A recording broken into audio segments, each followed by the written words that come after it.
This is Scott the Fix-It Guy. Today we're dealing with the Whirlpool and Maytag bottom freezer door that doesn't seal all the way, doesn't close all the way. A lot of reasons this can happen. Sometimes it's a misalignment of the fittings that help the door close. So we're going to talk about how to repair some of those. If you don't fix it though, warm, moist air gets through and you get this frost buildup inside your freezer, and your refrigerator is working way too hard. So it's important that it is sealed. First, we're going to remove this upper tray, and it has a couple of geared wheel connections on the left and right side near the back. And just take a screwdriver to press in on two tabs. This one tab is kind of hid by this trim piece, but we're going to push in with the standard head screwdriver on the two tabs while we lift up. So I'm lifting up with my right hand, pushing in with my left hand, and this is on the right hand side. And then you'll hear it click. You lift it up about 1/4 of an inch and you'll hear it click up, and that releases the geared wheel. Otherwise it's impossible to get this tray out, so you have to do these two releases. It takes a little bit of effort, so you want to push in on the two tabs and then lift up. And then you want to also remove the two screws on the front of those rails on the right and left hand side near the front. There's 1/4 inch screws you have to remove, and then you can get that tray out. So it's still not sealing, so that tray was not blocking it, wasn't in the way. Something else is keeping it from fully closing. So it could be a misalignment of the rails. So we're going to take out this bottom drawer. It lifts just straight up.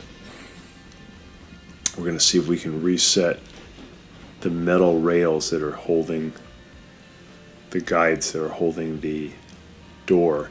And that's pretty easy to do. There's just two tabs that we have to push in on, plastic tabs, and then we can pull the whole drawer assembly out.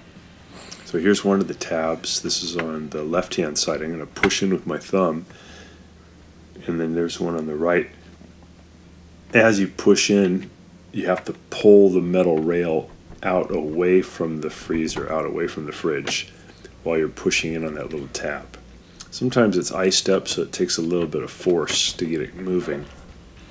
Just tug on it, and you want to release both sides, and then you can pull the entire freezer door and rails out. They're gonna slide out.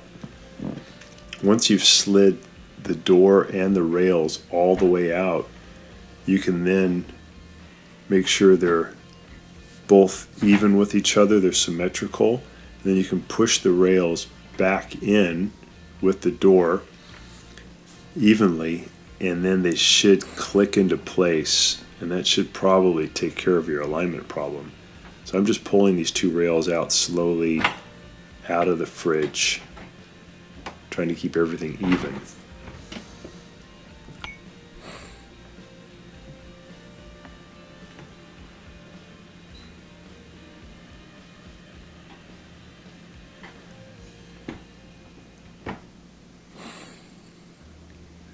So it's best to get the rails all the way out and then have the right and left both go in at the same time together so it stays symmetrical.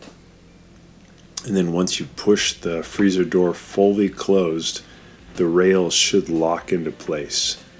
You might need to give them a little bit of a budge forward after that also to make sure you hear it click. So now I'm pushing the whole thing in symmetrically.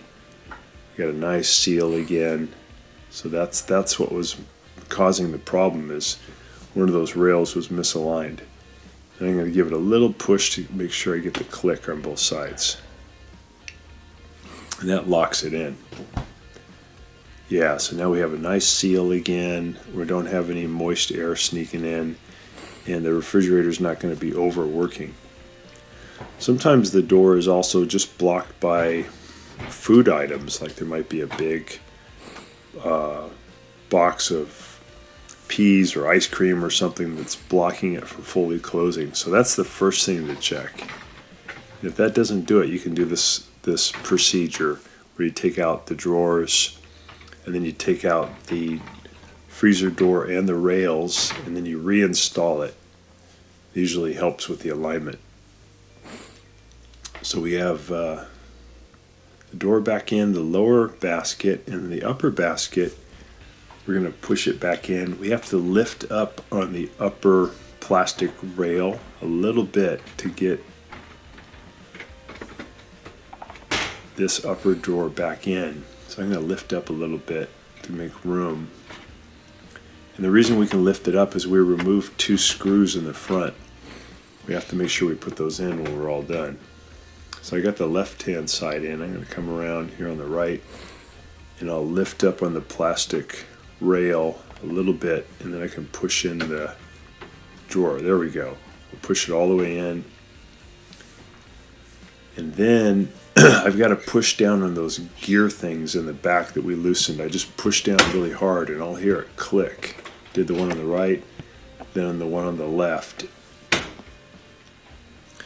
And then lastly, we'll just have to put in the little 1/4-inch screws in the front. There's a little trim piece that I had to take out to unlock that left gear side. So I just put that back in.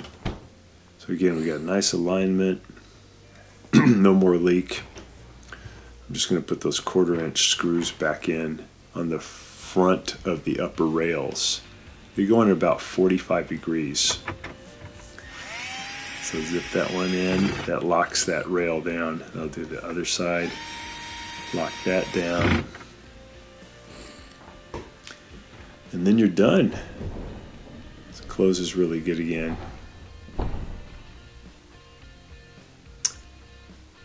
And that's it. So thanks so much for watching, and please subscribe when you get a chance.